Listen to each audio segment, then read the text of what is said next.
દુનિયાની વાતો ગોળ ગોળ લાગે હા રોજ રોજ તકલીફોના શરણાઈ ઢોલ વાગે અરે એક શ્રીમાનના જીવનની ઘટમાળ છે આ નિરંતર બકુલનું બખડ જંતર બકુલનું બખડ જંતર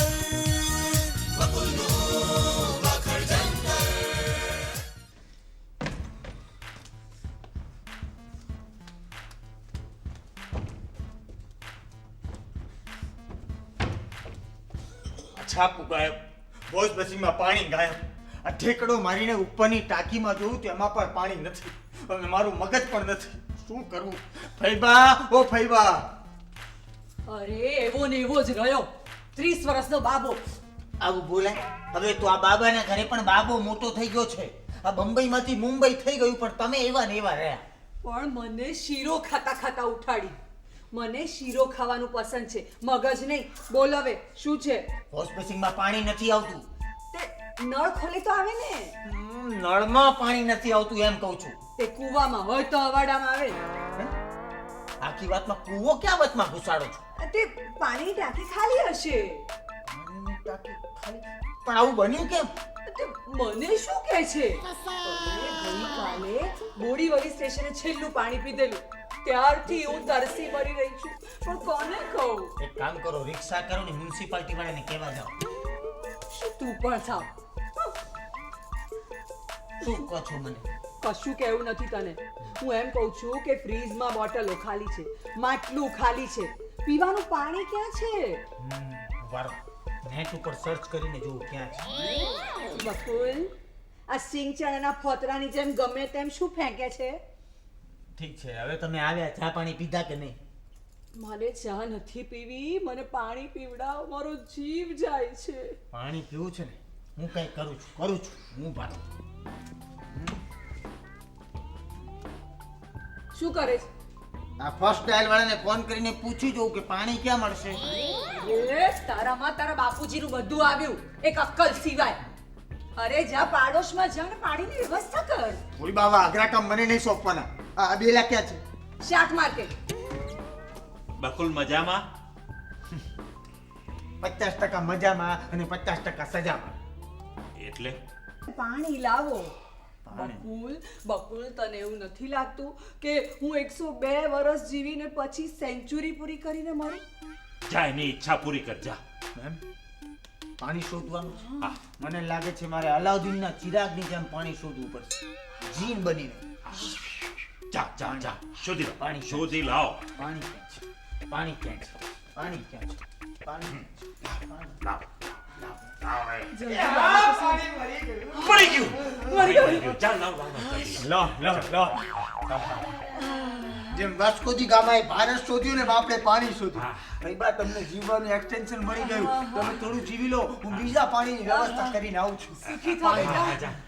લા પેલા મને જીવા દે હો. અરે ના ના, હું પી લઉં ને.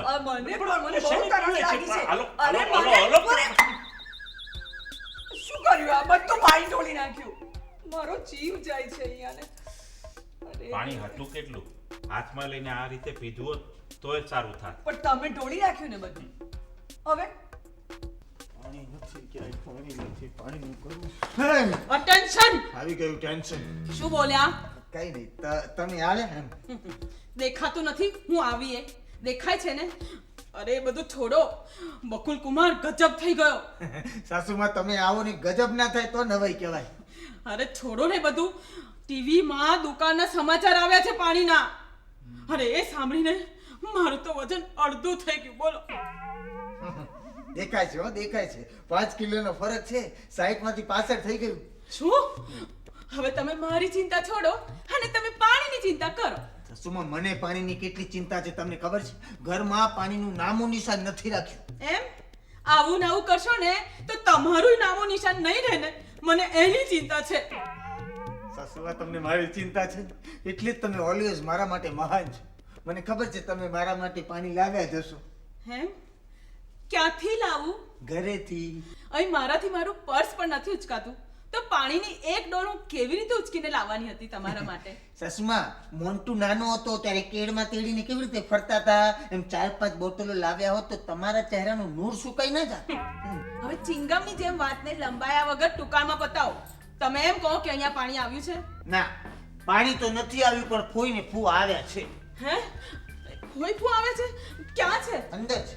બોલો, મને એમ કે પાણી નથી આવ્યું તો 2-4 દિવસ હું મુંબઈ જઈને ફરી આવું, પણ એ તો ઊંધું થઈ ગયું. માં માંડી વાળો, પાણીની તંગીથી કંટાળીને લોકો મુંબઈથી અહીંયા આવ્યા છે. તમે મુંબઈ જવાની વાત કરો છો? બહુ સરસ. આ મેં બેલાને 10 વાર કહ્યું હતું કે બેલા, ઘરમાં પાણીની મોટી ટાંકી નખાવ કે જેથી આવો ક્યારેક પ્રોબ્લેમ થાય ને તો સોલ્વ થઈ જાય. પણ ના, અમારા બકુલનો પગાર ટૂંકો છે, મારે તો કરકસર કરવી પડે. કેવી રીતે ટાંકી નખાવ? બકુલનો પગાર ટૂંકો છે એમ નહીં, તમારી દીકરીની બુદ્ધિ ટૂંકી છે એમ કહો. ના, એને કામ કરતા આળસ આવે છે અને દોષનો ટોપલો મારા માથે ઢોળે છે. કઈ નહીં, હવે ટાંકી નથી નખાવી તો ભોગવો. હા, ભોગવો. બોલો છો તેવી રીતે જાણે સુખ સાહેબી ભોગવવાની હોય. પણ કઈ વાંધો નહીં, આજે હું તમારા ઘરે જઈને નાવા ધોવાનું પતાવીને પછી ઓફિસે જઈશ. માંડી વાળો, ખોટું પેટ્રોલ ના બાળો. અરે પણ પેટ્રોલ મારું બળે છે, એમાં તમે શું કામ જીવ બાળો છો? હું નાવ દો એમાં તમને કઈ વાંધો છે? જરાય વાંધો નથી, શોખથી નાવ, પણ ઘરમાં પાણીની એક ડોલ પણ નથી. વાંધો નહીં, હું અડધી ડોલથી ચલાવી દઈશ. અરે પણ સમ ખાવા પૂરતું પાણી નથી. એમ એક કામ કરો ને સાસુમાં, આજુબાજુથી એડજસ્ટ કરી આપો ને.